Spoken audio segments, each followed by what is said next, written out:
Hi everyone, coming up tonight on Business Live, government set to announce results of domestic debt exchange program on Monday, but reports indicate that the participation has hit 70%. Also, industries worried credit extension by banks will severely be affected this year due to the debt exchange program.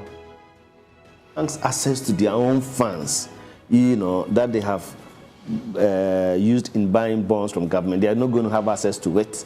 So on-lending becomes a challenge. And Information Minister assures of supporting passage of advertising bill into law as new executives take over the Advertising Association of Ghana. The much talked about advertising bill needs to, as a matter of urgency, be passed to bring the necessary regulatory backing, standards and framework for the quick advancement of this industry. We have details of these and many others lined up for you. Please stay. Grateful you could stay with us. I am Pious Kojo Backah. To our very first story, government is set to announce the results of the domestic debt exchange program on Monday. This was after it extended the program for another week due to challenges experienced by some bondholders in participating in the offer. But what is the latest update on the bond participation? George Yafe has more. This is based on data as of yesterday morning. Therefore, we cannot independently establish whether the projected target can be achieved by the close of the day. Joy Business understands that the numbers are still being put together and it's not clear for now whether the Ministry of Finance can hit the 80% target. This is due to the continuous push for some of the category of bondholders to be totally excluded.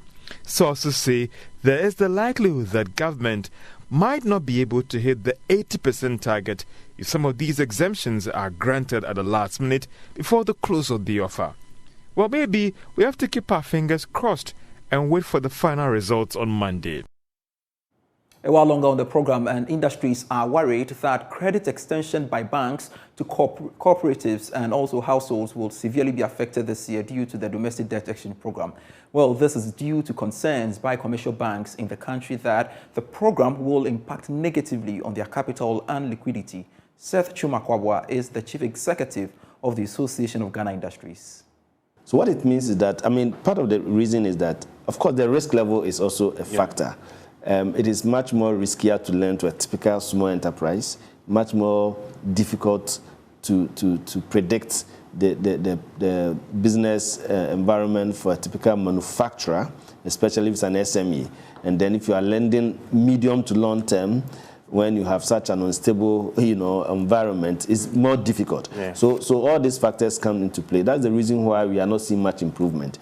I know Bank of Ghana raised the minimum capital requirement with the idea of, improving the liquidity situation of the banks, but virtually it was swept away by inflation and by the exchange rate. At the time they did it, I'm sure you were talking about $100 million, It was 400 million Ghana cedis. Yeah. But at that time, the equivalent of it was about $100 million. Yeah. Today, what is it in dollars? It's less than half. Yeah. So it means that we've actually reduced the liquidity in the system. And that has an effect on the business sector as well. So all these factors come into play. And access to finance is very difficult, especially for medium to long term. So this situation we find ourselves is going to worsen it.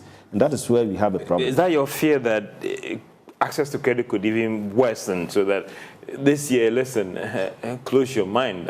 You can't get these banks supporting you.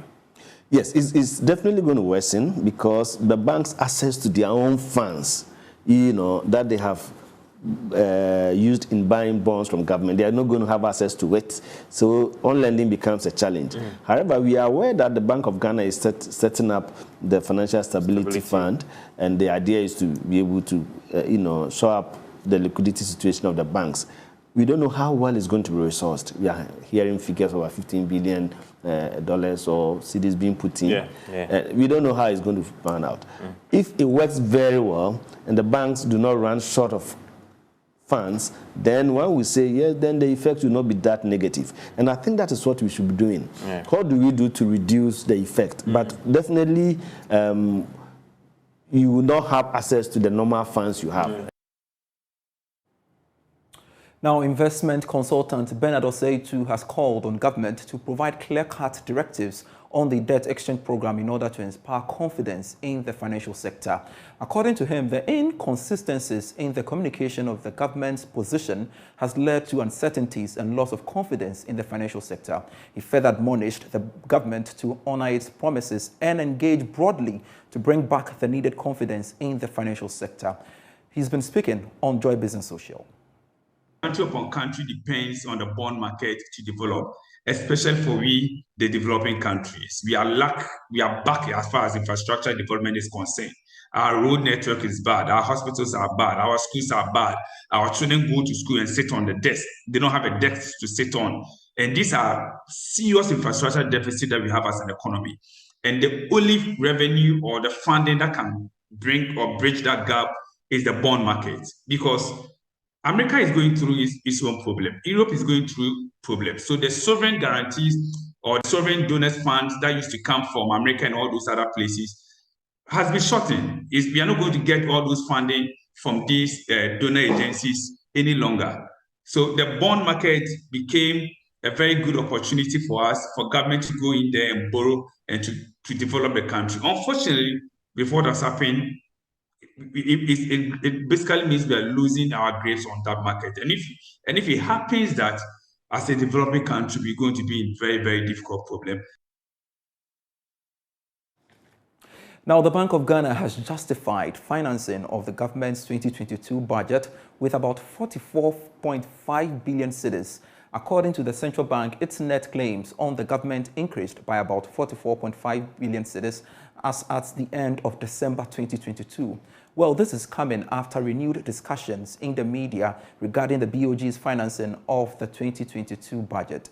Now, in a statement, the central bank said its financing of the government was part of a basically crisis management tool used in dealing with the difficulties in 2022. Joining me via Zoom with his perspective on this latest development is Associate Professor at Andrews University, USA, Williams Pepra, live.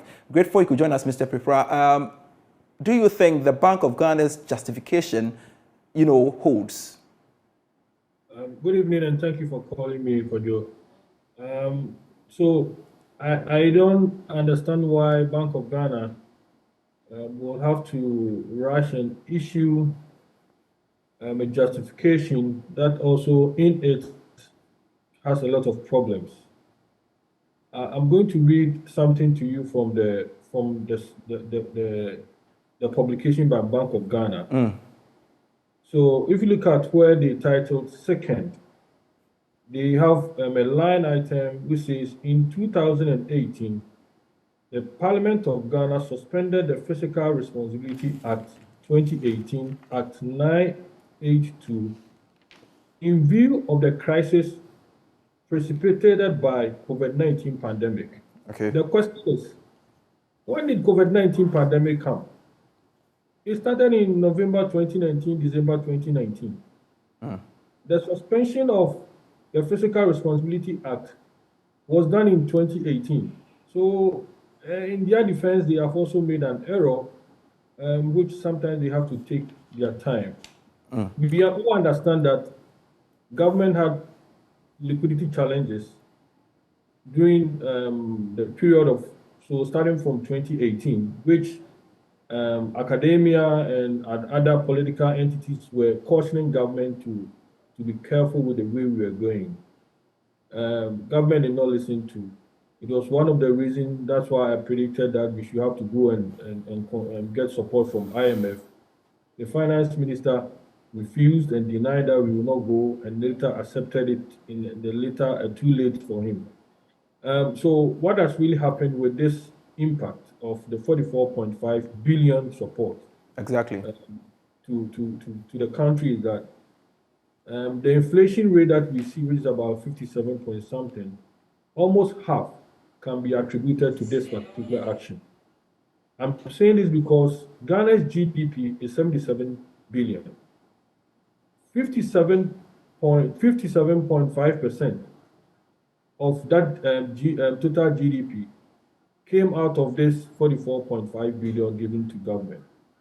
in economics and finance, when central banks you lend or you give overdraft, or we call it monetarization or printing of money, you infuse or increase inflation within the country. So central bank must take the blame that they are the main cause of the inflationary pressures we have in the country. If they were to be very disciplined and tell government that we can support you, but we cannot give you support up to more than half of our country's GDP, the situation would have been normalized. Where they have taken us to is too bad. And the worst thing is that this 44.5 billion, my understanding is that it has been added to the debt, the bond debt of government, and it's also going to get a haircut. This is going to affect the financial ability of Bank of Ghana. And that is what really saddens me. And the impact is that the regulatory functions of Bank of Ghana has been weakened.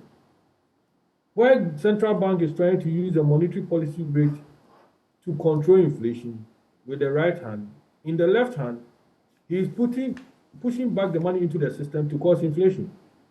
That is what the central bank they have done, and I don't know whether there are some pressures that they cannot probably stop it. We understand government needs money, but to give almost 57% of our GDP, country's GDP of previous 2022, to support government expenditure, that is too much. Government may have to control its expenditure. Central bank may have to function well and make sure that they are a little bit independent from government. But now, as we see it, it's like nobody is checking. Central bank is freely giving money to the government to spend. And if you look at the list of what they listed as where the money went to, they all came back into the system to cause inflation. So that is the worry to the whole thing. All right. So, Professor, is that to say that the year really doesn't matter, because per the revised statement from the Bank of Ghana, it says it has the year 2020, not 2022. But my question to you is, really, does the year really matter in all of this? Because clearly, as you pointed out, there was a breach. I mean, let's make it very simple. The central bank, their duty is to cause currency stability within the country. Currency stability is measured with inflation. So if they are one way using monetary policy rate to control inflation, which is the tool they have with monetary policy rate, now you turn around to give back the money into government, whether in 2018, you started giving money to government in 2018, and now you are using COVID to justify it. You have breached your own function and controls, and you are the main reason why we have inflation in the country. To me, we must pinpoint the role of the Bank of Ghana, that they are the main cause of the inflationary pressures. If they become disciplined, government will be disciplined in its expenditure. It's like a child and a father. Anytime the child goes to the father, he gets money. It means that I will come and demand and I'll get it. But if the father says, it's enough, I'm not going to give you the money, the child becomes disciplined. This is what has really happened. Did COVID-19 really, or the Russian-Ukraine war, warrant such expenditure cuts from the government? I mean, how can you say that? Even during the COVID-19, it's evident from the Auditor General report that government received almost 20 billion. You spent 11 billion. So you have excess of 10 billion to support your budget. Why then do you have to also go to Bank of Ghana to take 14.5 billion? These are the questions we are asking. And we do the analysis and say, where did the money go? For me, all the monies went into social programs, which must be looked at again.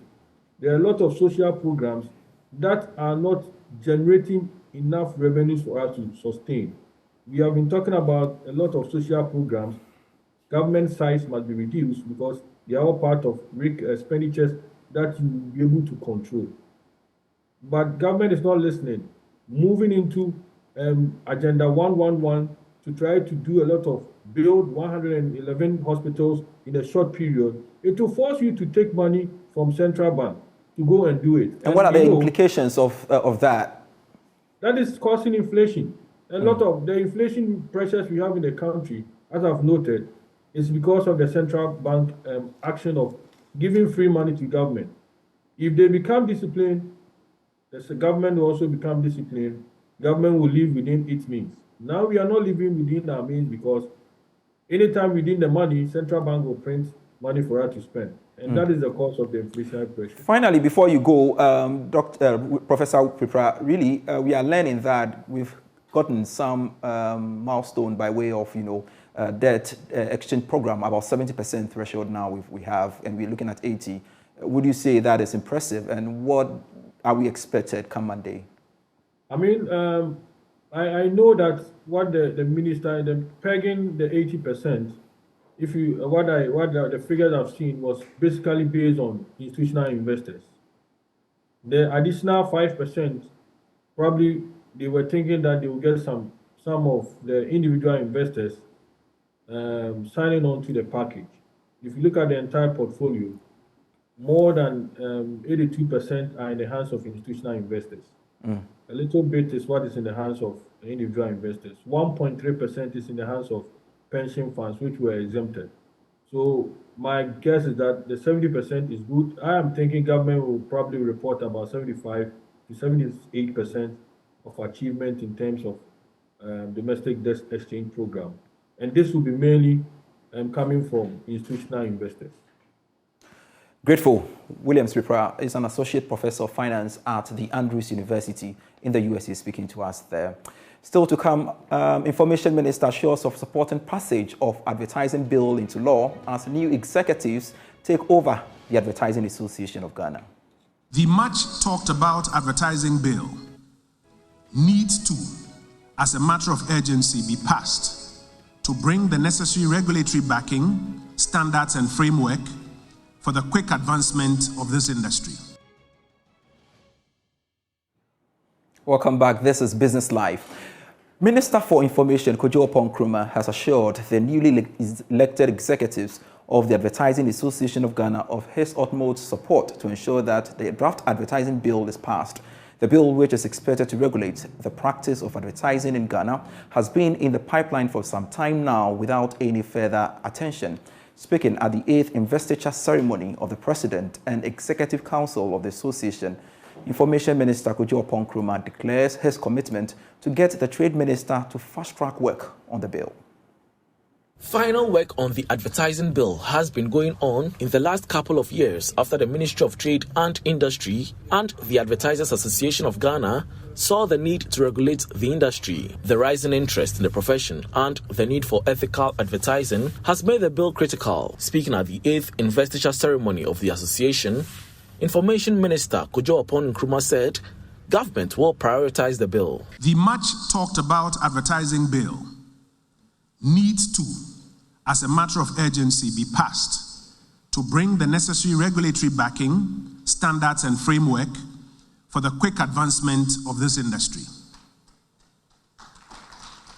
Any industry that doesn't sort out its regulation quickly struggles. In markets where this industry has excelled, it has excelled within a properly regulated environment. I do know how much work you have done already in the preparatory stages. And I'd like to assure you that when all is ready, my doors at the Ministry of Information are open to help you see the draft bill passed into law.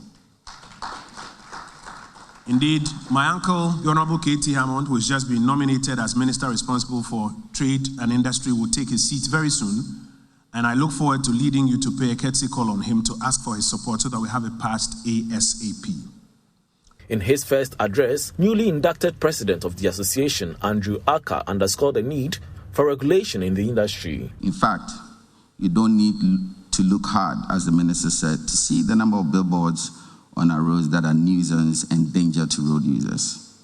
Although the AAG, Metropolitan Authorities, and the Highway Authority have done a great deal of work to solve this, the problem persists and worsens by the day.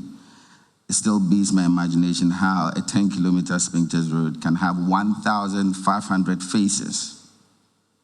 of billboards and signages. The standard promotes 80 to 100 meter spacing in between billboards for compelling visual impact. Technically means that we should be having only 100 boards on that 10-kilometer road. Now, another example, Akon decluttered the billboards in Nigeria, specifically in Lagos. And now the city has better billboard hoardings and better pricing, both for vendors and for the authorities. The newly elected president, Andrew Aka, is taking over from Mansa Amwa Iwua, who served for 2 years.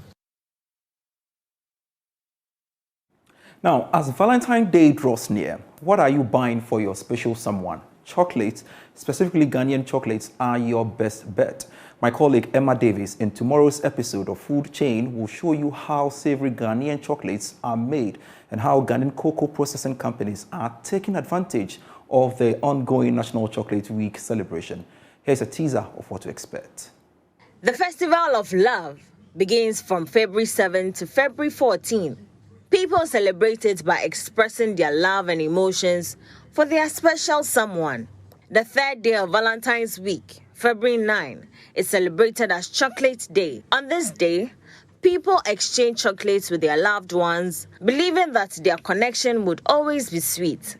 In Ghana, the National Chocolate Day celebration was instituted in 2005 to coincide with Valentine's Day, which falls on 14 February every year. This is to boost the domestic consumption of Ghana chocolate and other cocoa-based products, promote domestic tourism, and give a healthy orientation to the celebration of Valentine's Day. Chocolate Day celebration was extended into a full-week celebration dubbed Chocolate Week in 2022. Here are some views about the celebration. Love is all about giving. So giving someone something, it shows love. So giving chocolate, it's a sign of love. That's what I think. For me, it represents love. That's what I know. So sometimes maybe when I'm there and a friend of mine, maybe a girlfriend, not like in a dating way, but a friend of mine tells me to buy her a gift. What comes to my mind first is maybe chocolate. Giving chocolate out is really overhyped. But I think that the fact that it is sweet and sour, it talks about things that happen in relationships. So that's why people give out chocolate to others. Me, I eat chocolate every day. Anytime I get a chance, I buy chocolate. And I just learn there are types of chocolate like Cane's, Bite, and that's the only one I know. But I mean, on Vows Day, you see different types. And I don't really know why they use chocolate, because chocolate is chocolate. So why is it that you only use it really on Vows Day? This year's National Chocolate Week was launched on February 7. Take a listen to the sales and marketing manager of Cocoa Processing Company, Nana Ajamai Anson, highlighting his outfit's role in Chocolate Week celebration. CPC, or Golden Tree, has been one of the most reliable partners of this celebration since 2005. And in the last 18 years running, we have partnered with GTA, Ghana Cocoa Board, to celebrate this day. And so this year, we are coming on board again to support and bring all the product varieties for the consuming public. One of the chocolatiers that looks forward to cashing out this period is Mansa Gold. Maria Green Street is general manager. Right now, they're almost done with some of the orders, but we were very busy with a number of big orders for a couple of corporate companies who maybe want to give some stuff to their employees. And then we also have a number of events we're doing over the course of the week that we need to prepare and make sure we have products ready to sell and sample as well. Yeah, so. Are you thinking of taking advantage of the chocolate city? Yes, so we'll be at the chocolate city. It starts Saturday, We'll be there selling. Happy Chocolate Week. Certainly, don't we all do love our chocolates? You just want to join Emma Davis for a chocolatey experience on Saturday at 6 p.m. on the Joy News channel. This has been Business Life. I am Pious Kojo Backah. You can always get business stories when you log on to myjoyonline.com/business. Pleasure serving you. Do enjoy the rest of our programs. Bye-bye.